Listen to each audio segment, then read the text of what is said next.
If you're into epic sci-fi stories where humanity proves everyone wrong, you're in the right place. Make sure to like the video, subscribe for more powerful human versus alien tales, and hit that bell so you never miss a story. Let's dive in. The Grand Chamber of the Galactic Concorde shimmered with crystalline light as delegates from over 200 species gathered to observe the ceremony of strength. Each species was allowed to send one champion, one warrior who embodied the power and pride of their civilization.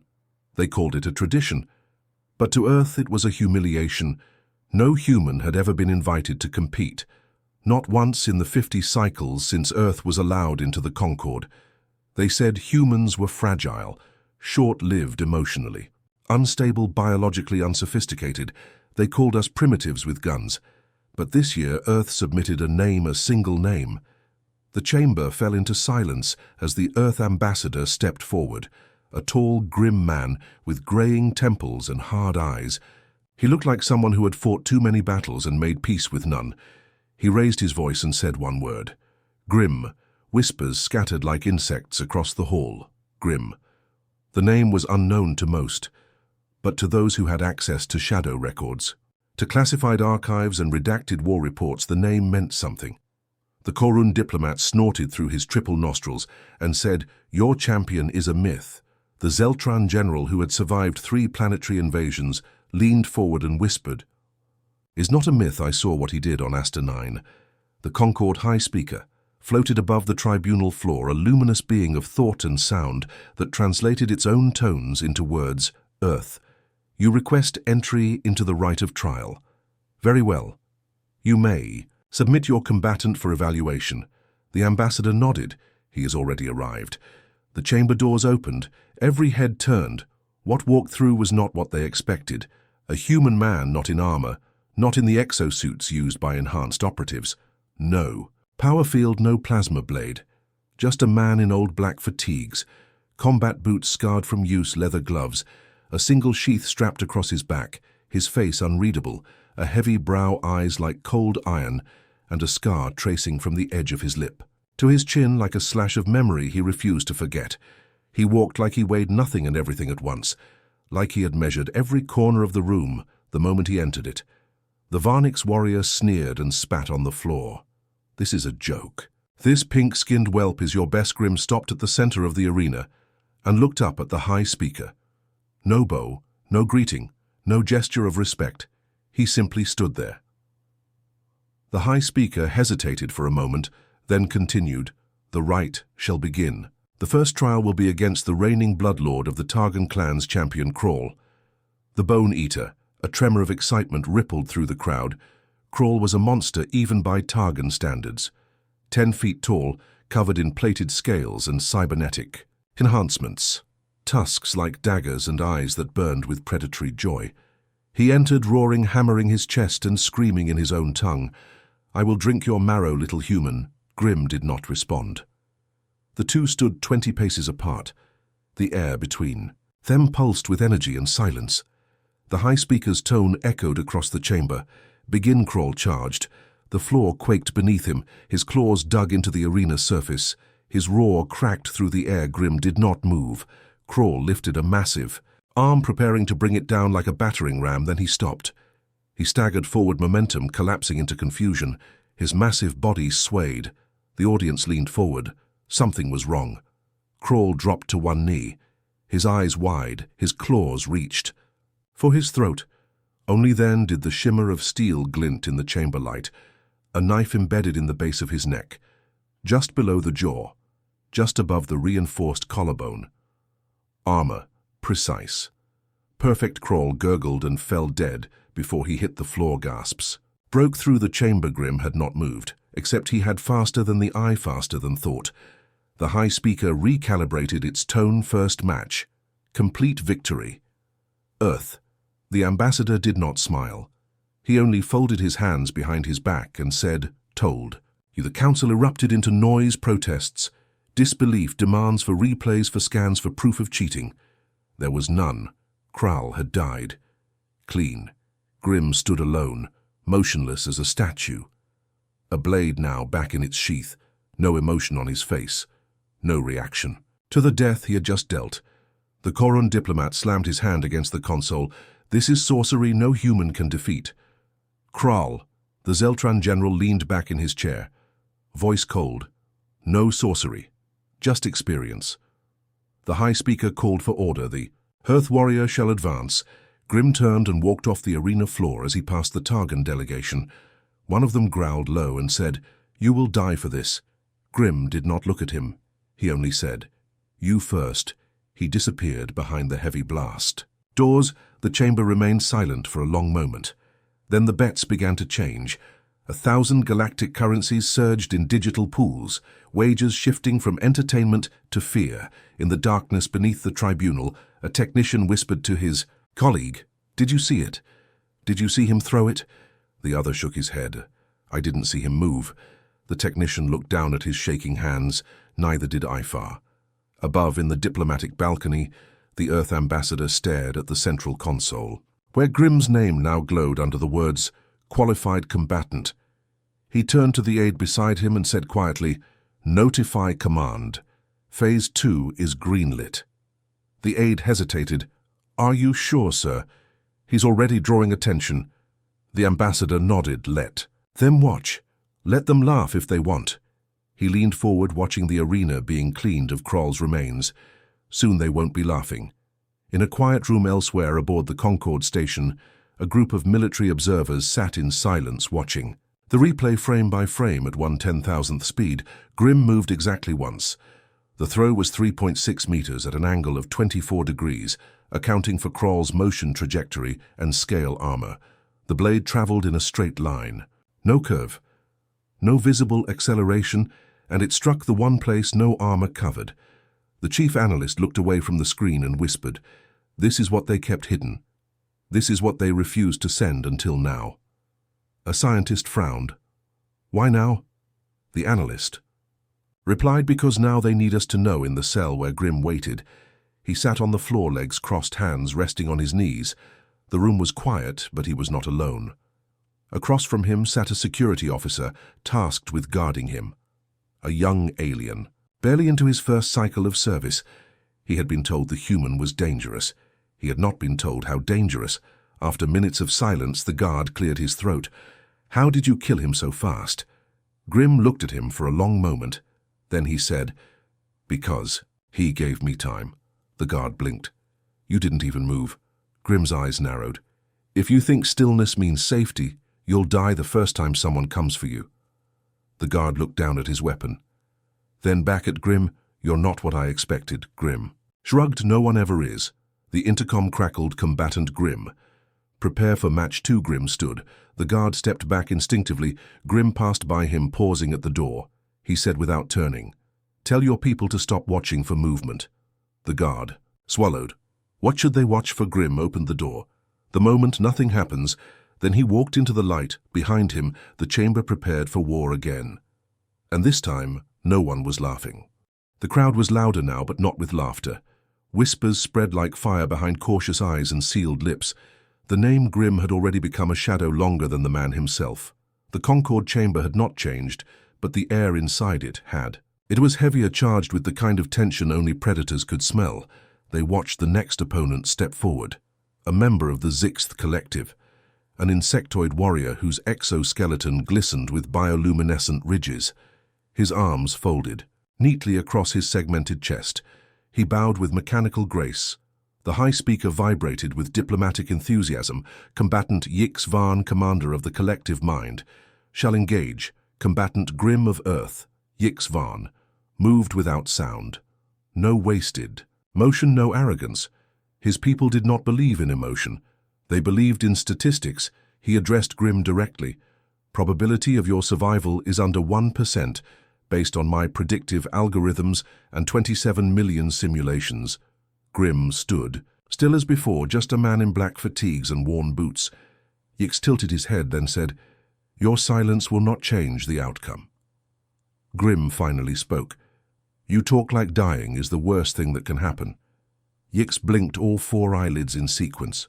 "What would be worse?" Grim answered, "Waking up someone else." The High Speaker signaled the match to begin. Yix attacked first like a blade of wind. He launched into the air, segmented limbs, spinning his torso, twisting with impossible precision. Two of his hands threw neuroshock darts while the other two slashed with serrated claws. Grim did not dodge. He moved forward. The darts missed not because of chance, but because he was already inside their arc. His left hand closed around Yik's upper limb just below the second joint and broke it with a crunch of chitin and muscle. Yix responded by slashing with his rear claws. One cut through Grim's shirt. A line of blood appeared on his side. Grim did not react. He drove his elbow into the base of Yik's skull. A single controlled strike that short-circuited the command relay between the warrior and his collective. Yix froze mid-attack. Grim caught the falling body and laid it down gently on the arena floor. He did not look at the council. He only walked. Away the high speaker announced, "Victory, Earth." The chamber did not cheer, they watched. They calculated. They doubted themselves. In the viewing chamber behind mirrored walls, the Concord Intelligence Council reviewed the footage at multiple speeds and angles. The sixth observer rubbed his mandibles in disbelief. He disabled the neural link. "I cannot even see how." The Jan diplomat leaned back against the cool metal wall and muttered, "I thought humans were illogical, unpredictable. Now I wonder if that is just what they want us to believe." One of the aides brought up a restricted profile marked with red stripes and a warning Glyph Project Shadowborn. The page had almost nothing visible. Redactions outnumbered words. The aide said, "He was one of them." The lead analyst said, "I thought they were all destroyed." The aide replied, "They destroyed the records, not the men far away on the human transport vessel orbiting above the Concord station." Two men stood before a holographic display of the arena. One was a general, the other a man in a dark suit whose name was never spoken aloud. The general said, "He is burning through them too fast. We need the council to survive this long enough to learn something." The man in the suit did not respond immediately. He studied the image of Grim as he exited the ring, blood soaking into his shirt. He said, "He is showing restraint." The general snorted. That was restraint.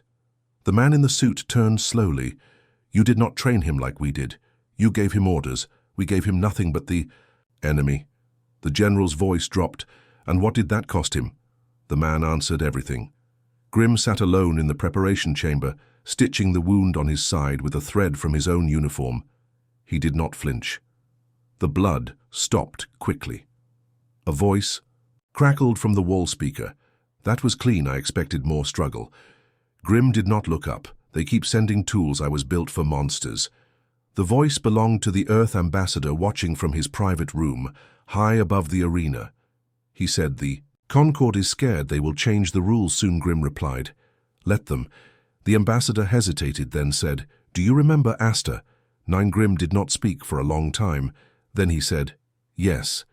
The ambassador asked, "Do you regret it?" Grim said, "No." The speaker clicked. Off Grim closed his eyes and leaned against the cold metal wall, remembering. He remembered Asta. He remembered the screams, the broken sky, the way the earth cracked, and the enemy poured in from all sides. He remembered that no reinforcements came. Remembered when command told him to hold for 7 hours. He held for 3 days, alone. The enemy sent their elite, each more brutal than the last. By the end, he no longer used bullets. He used teeth and wire, and what he could find in the ruins. They sent a recovery team expecting to find a corpse. Instead, they found him waiting, covered in blood that was not his own. When they asked how he survived, he said nothing. When they asked what he had done, he said, "I finished the mission." That day, he stopped being a man. That day, they put him in a file with no name. The chamber doors opened again. This time, he did not wait for the announcement. He walked toward the arena like a man walking home. Inside the Concord Council chambers, arguments flared. "This human is dangerous. He violates the spirit of the right. Earth has followed every rule. Your own systems confirm no breaches. We should suspend the trials pending investigation. No, let it play out. We need to understand what we are dealing with. He is one human. Then send your champion." Silence followed. In the arena, the third opponent stood waiting, a towering brute from the volcanic world of Craxus. Skin like obsidian, a body carved from years of gravity training. Muscles stacked like armor. He raised his fists and roared, "You will break under my hands." Grim approached without a word. They faced each other in the circle of stone. The crowd held its breath. The high speaker signaled the start. The Kraxan lunged. A hammer strike meant to flatten Bone-Grim caught the arm at the elbow, stepped inward and twisted a snap of tendon. A cry of rage, the Kraxan spun with his other arm. Grim ducked low and drove his palm upward into the alien's throat. The brute stumbled back, coughing blood, gasping eyes. Wide Grim advanced, stepped, past the falling body and whispered, "You breathe like a hammer. You should breathe like a knife." The Kraxan collapsed unconscious. The chamber was dead silent.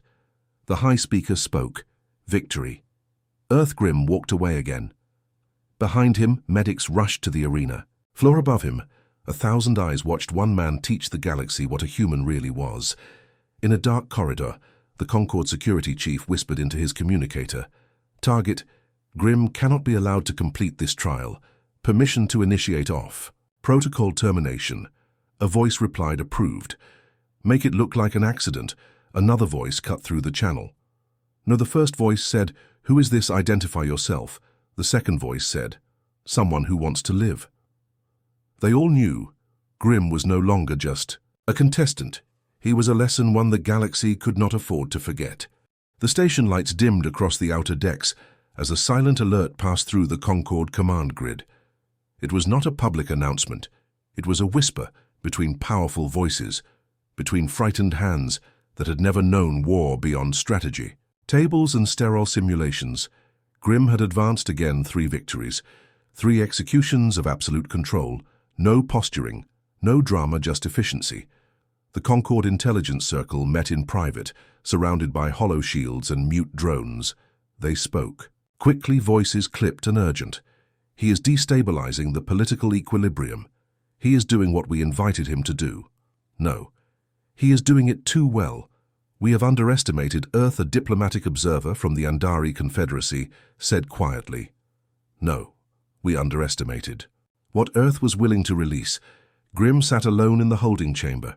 His shirt replaced, his boots cleaned, his blade resting beside him. On the bench across from him stood the next challenger, a soldier of the Shatai.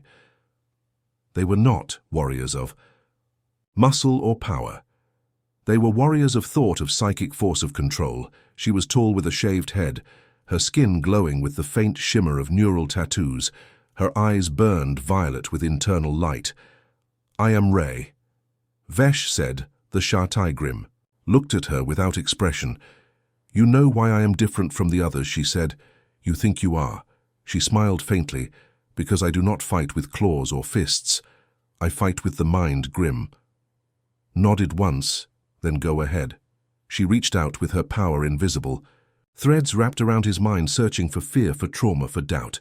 She found something pain-deep and endless, but not fear, not hesitation, only a furnace of violence forged from memory.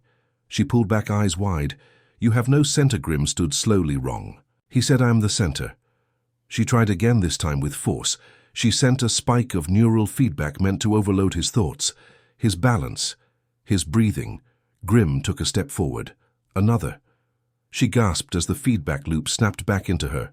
She fell. To her knees, trembling, he stopped in front of her. "You're not used to someone who doesn't want to be understood." She looked up. "How are you still whole?" Grim shook his head. "I'm not." The high speaker's voice filled the chamber.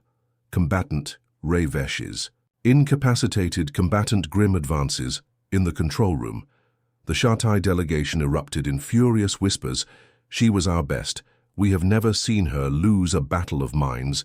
He should not have resisted her reach." The diplomat closest to the screen touched the console to freeze the final image. Grim standing over Ray Vesh, without malice, without pity, just inevitability. He did not block her. He absorbed her. The room fell into stunned silence. Somewhere deep within the Concord archives, a robotic librarian decrypted a sealed file that had not been accessed in over 3 cycles. It displayed one sentence. "If Grim is deployed, do not engage him psychically. He cannot be contained." In the lower maintenance corridors of the station, a team of covert operatives moved into position. They were not part of the trial. They were not even acknowledged by the council. But they had one directive: neutralize the human. Their lead officer spoke softly into his comm. He is headed to the transition hall. Move now. They moved in sync, silent practiced. Grimm stepped through the corridor into a flickering tunnel, the light stuttering as if the station itself were nervous.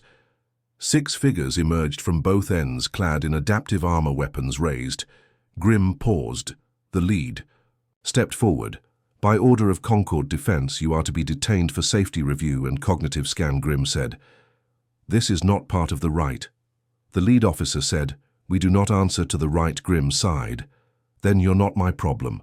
The first shot was quiet. A tranquilizer dart aimed at his neck. Grimm tilted his head. It missed. He closed the gap in 2 steps. The first operative fell with a crushed larynx, the second with a shattered jaw. The rest opened. Fire. Grimm rolled low, moving faster than tracking. Systems could adjust. He disarmed the third with a twist that broke the wrist, then drove the weapon into the 4th's knee. The 5th tried to flee. Grimm threw the 6th into him. Both fell. He stood in the middle of the wreckage, breathing steadily. Blood on his gloves, none of it his.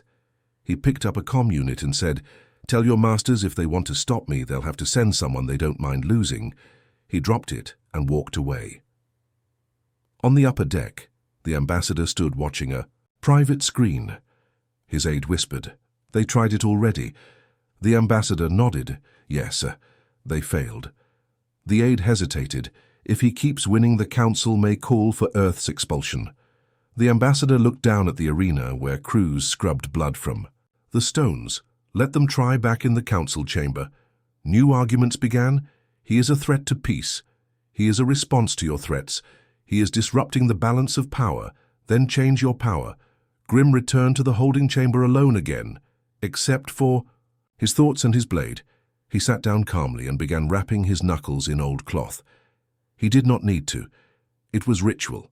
Each wrap another name, another memory, another ghost.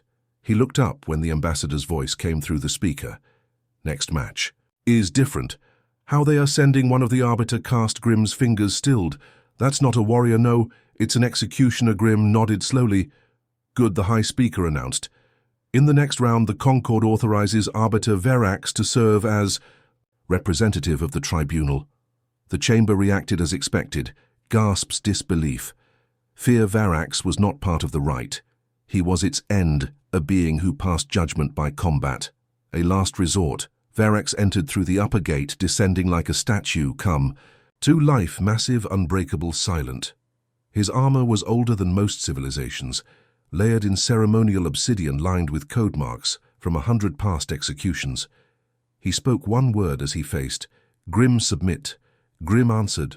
No. Verax raised one massive hand and the match began. He moved with speed that denied his size, swinging a ceremonial blade, etched in atomic edge. Grimm ducked, but the edge grazed his shoulder. First blood. Verax pressed forward, each strike a sentence. Each step a closing chapter. Grimm backed away, absorbing, reading, watching. Then he moved in low, fast, precise. He struck the inside of Verax's elbow, then the side of the knee, then the throat seam of the armor. Verax stumbled. Once, Grimm pressed the moment with a flurry of strikes. No wasted movement, no rage, only the application of truth. The truth was that even executioners could fall. Verax dropped to one knee. Grimm stood over him. Blade drawn, Verax looked up and said, do it. Grimm looked at the crowd, then at the high speaker. He said, no. The chamber froze. The high speaker asked, why? Grimm sheathed his blade. Because you sent him to prove I was a threat. He stood tall. I proved I was a choice. The high speaker said, victory, Earth. The crowd did not cheer. They stared at the man who had defeated their legend and chosen not to kill him. The ambassador smiled faintly in his private chamber. That was the moment he had waited for. The moment they saw not just a weapon, but a leader. The council chambers were quiet for the first time in decades. No words, no protests, no applause, just silence. Grimm had done what no warrior, diplomat, or tyrant had managed in a century. He had made them listen. The high speaker stood with both hands clenched behind his back, his long robe trailing across the floor as if burdened by the weight of tradition. You have changed the terms of engagement, he said without emotion. Grimm stood in the center of the platform, unarmed, unarmored, and completely at ease. No, I revealed them. A murmur swept through the delegates. The old rules were never rules, Grimm continued. They were cages designed by the strong to contain the dangerous, and now you believe you are the dangerous one. No, Grimm said, I am what happens when you push a world too far. From the far end of the chamber, a tall figure entered his presence, radiating quiet fury and regal command. His uniform bore no rank, yet every eye followed him, Admiral Toran of the Galactic Tribunal. He had no need for titles. He was a legend. He stepped forward and looked Grimm in the eye. You have made yourself a symbol of resistance. Grimm did not reply. Toran said, That makes you a threat. Grimm said, I was never trying to be safe. The High Speaker tried to speak again, but Toran raised a hand, and silence fell like a curtain. Earth must answer for the destabilization of Concord balance. You started this war, said Grimm, when you called us. Weak Toran stared at him, and now we end it. The chamber gates opened again, and a new figure emerged. It was not a warrior, not a judge, not an arbiter. It was a weapon, a synthetic shell laced with psionic amplifiers, a creation not born but engineered to eliminate targets too dangerous to face with diplomacy. Project Excision, a death. Protocol authorized only under absolute necessity. Its voice was not a voice. It was a sound that invaded thought, Grimm of Earth. It said, You have violated thresholds of permissible influence. You have undermined regulated authority. You are sentenced to immediate disintegration. The delegates did not protest. They did not dare. Toran nodded. End this. Grimm did not move. Instead, he said quietly, You waited too long. Project Excision raised its hand, a glow building like a silent star forming in the palm. Grimm closed his eyes, and then he opened them again, and the fire in them burned with something more ancient than rage. He whispered, Protocol, Argo 9. The chamber screens flickered. Confusion spread among the delegates. Toran took a step forward. That protocol is Earth classified, and you just activated it. Grimm said, I was never alone above the station. 3 human dreadnoughts uncloaked. The crowd erupted into gasps and screams. Each ship bore the symbol of Earth Defense Command. Not for conquest, for warning. Chamber ceiling trembled as the lead dreadnought transmitted an open frequency. We are here to extract our operator. Do not interfere, Toran roared. You cannot bring warships into Concord space. Grimm said calmly, You brought Project Excision into mine. The synthetic weapon began to move faster. Then thought it launched forward, a beam slicing through air where Grimm had been. He moved low, fast, fluid. He was no longer fighting for honor or trial. He was surviving. He ducked beneath the beam, pivoted and struck. The synthetic in the chest metal sang it, barely flinched. Grimm was flung backward across the marble floor. He rolled to his feet, blood running from his mouth, and drew the only thing he had left. The blade, it was not special, but it was his Project Excision. Launched forward again, this time with speed unmatched. Grimm dodged to the left, but the synthetic adjusted mid-motion, striking his ribs. He staggered. His breath caught, but he did not fall. Instead, he stepped inside the arc of its next blow and slashed. Deep along the synthetic, side sparks flew. The delegates screamed. Toran shouted, Stand down, but it was too late. Grimm did not stop. Each move he made was not perfect, but it was human. It was desperate, it was instinct, it was will, and, in the end, will was stronger than programming. He drove the blade into the synthetic's core and twisted. The body shuddered once, then collapsed. Grimm stood above it, bleeding, panting, silent. He turned to the council. No more tests. No more challenges. Earth has heard your threats. Now hear our answer. We do not want war, but we are not afraid of one. He turned to leave. Toran said, If you walk away, we cannot stop what comes next. Grimm looked back over his shoulder. You already started it. He stepped through the gates. As Earth's Marines secured the chamber perimeter, the delegates watched in stunned silence as the humans began evacuation protocols. The dreadnoughts remained in position, not firing, not advancing, just waiting. A message flashed across every council. Screen, the age of subjugation is over. You called us weak. Now you call us too strong. We were never either. We are just human, and we remember. Inside the lead dreadnought, Grimm sat in the command chair as medics worked on his wounds. The Admiral of Earthfleet approached. "You had full authority to withdraw after the Arbiter match. Why stay?" Grimm said quietly. "Because they needed to see what happens when you threaten peace long enough." The Admiral said, "You've changed everything." Grimm closed his eyes.